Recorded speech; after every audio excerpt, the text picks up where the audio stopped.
The math has The shifted double in your C favor. The structure and- supports you instead of working against you.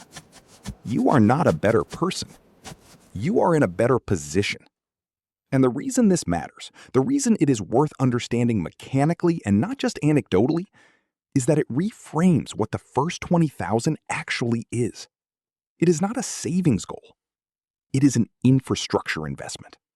It is you building the foundation from which compounding, optionality, and time can actually operate. Before that foundation exists, you are not really saving. You are treading water. Most people quit right before the water gets shallow enough to stand. So here is the question worth sitting with. If the hardest part of saving is the beginning, specifically because the beginning offers the least visible reward for the most effort, and if the entire system, behavioral, mathematical, and structural, is designed to produce failure below a certain threshold while producing success above it, then the real question is not why more people do not save.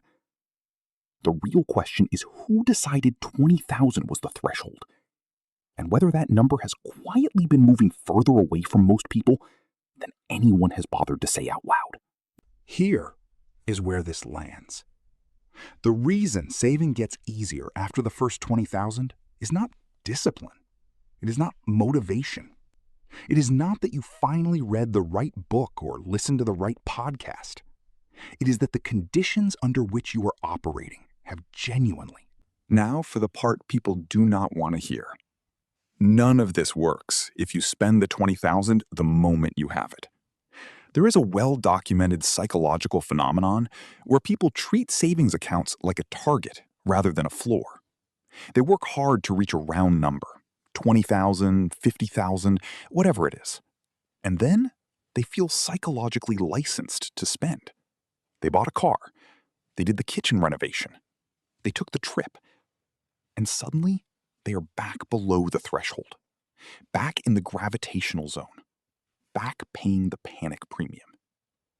The 20,000 is not a destination. It is an activation point.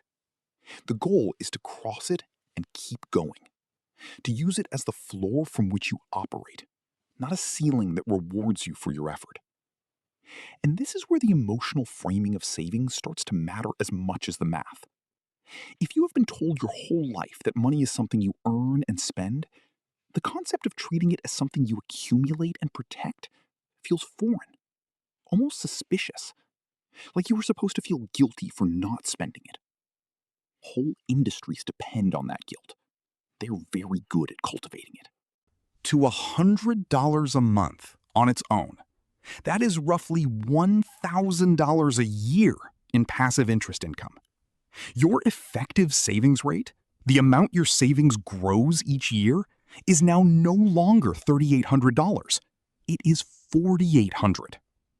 You just got a 26% raise on your savings without doing anything differently, without working more, without cutting more.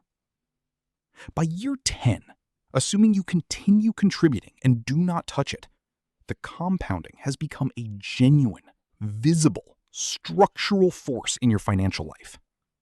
The same behaviors produce better results.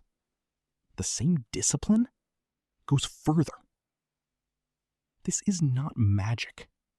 It is a mathematical property of exponential growth. But it only activates above the threshold. Scarcity itself impairs cognitive function, not permanently, not because of anything inherent to the people involved, but because managing constant financial pressure consumes cognitive bandwidth. The same bandwidth you need to plan, to delay gratification, to make the better long-term choice. In other words, being close to financial zero makes it harder to make the decisions that would move you away from financial zero.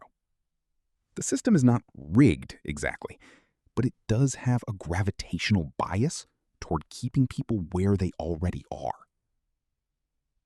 The discipline model says, try harder. The structural model says, the first 20,000 is the hardest, specifically because it requires the most effort at the exact moment you have the least support. Once you cross it, the effort required per dollar saved drops significantly. The friction decreases, not because you became a better person, but because you changed the conditions under which you operate. Let us bring in some numbers to make this concrete. Say you earn $50,000 a year. After tax, you are taking home roughly $38,000, depending on where you live. You decide to save 10% of that, around $3,800 per year, or about $315 a month. At that rate, reaching your first $20,000 takes approximately 5 years, assuming no major setbacks. 5 years of consistent, grinding, unrewarding effort. Because in year 1, your $1,200 saved does almost nothing. In year 2, you have $2,500, generating maybe $100 in interest. You can barely feel it. But here is what happens in year 6. You have hit $20,000. Your savings account is generating around $80 to $100. The same income produces a different outcome. This is why the data consistently shows that wealth at nearly every level accumulates faster once it has already started accumulating. It is not a conspiracy. It is physics. Now let us talk about something uncomfortable. Most personal finance content will tell you the solution is discipline. Cut your lattes, make a budget, say no to things. And yes, those things matter. But they are presented as moral instructions when they are actually structural ones. The problem is not that broke people lack discipline. Studies in behavioral economics, including work from Princeton and the University of Warwick, have repeatedly shown that financial strain. The people who need that passive income the most, the ones working multiple jobs, the ones with the tightest budgets, are exactly the people who find it hardest to reach that first $20,000 because they are too busy fighting the crisis cycle to ever escape it. There is a concept in physics called escape velocity. It is the minimum speed an object needs to break free from a gravitational field without additional propulsion. Below that speed, gravity pulls you back. Above it, you leave. Saving money follows the same logic. Below a certain threshold, financial gravity is pulling against you constantly. Emergency spending, high-interest debt, poor pricing power, the panic premium. Every step forward costs more energy than it should.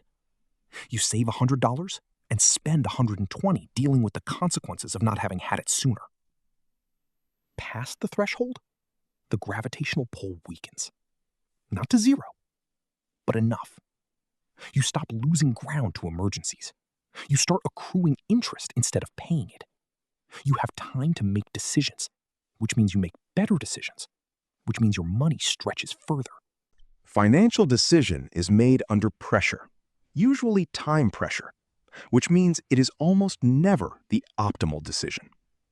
At $20,000 saved, you have time. You have optionality.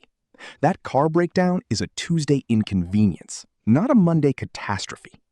And this is not just psychological comfort. The financial consequences are numerically different.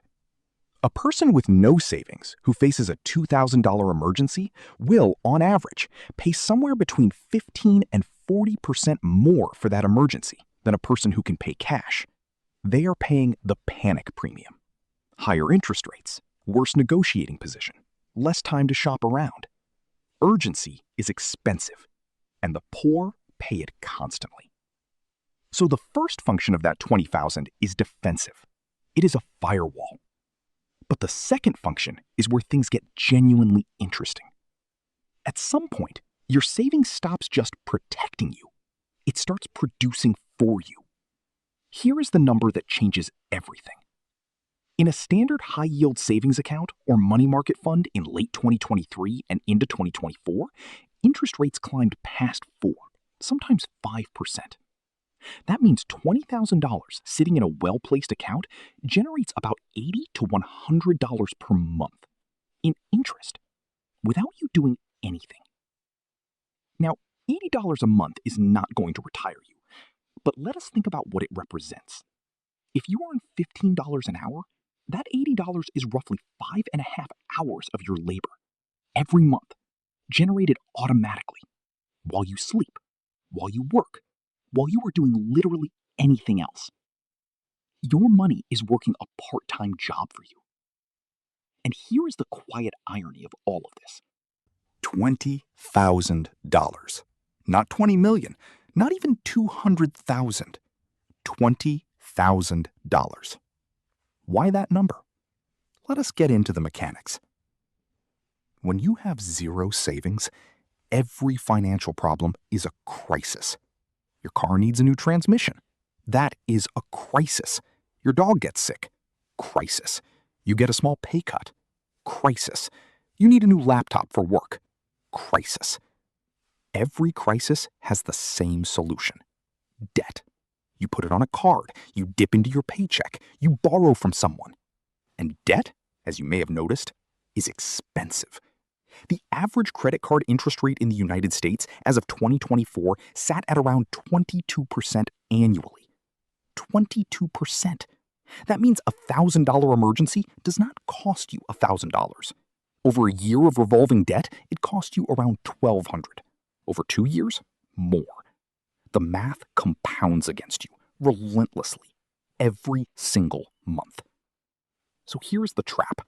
You try to save, but every time you save, a crisis shows up, because crises always show up, and you wipe out what you built.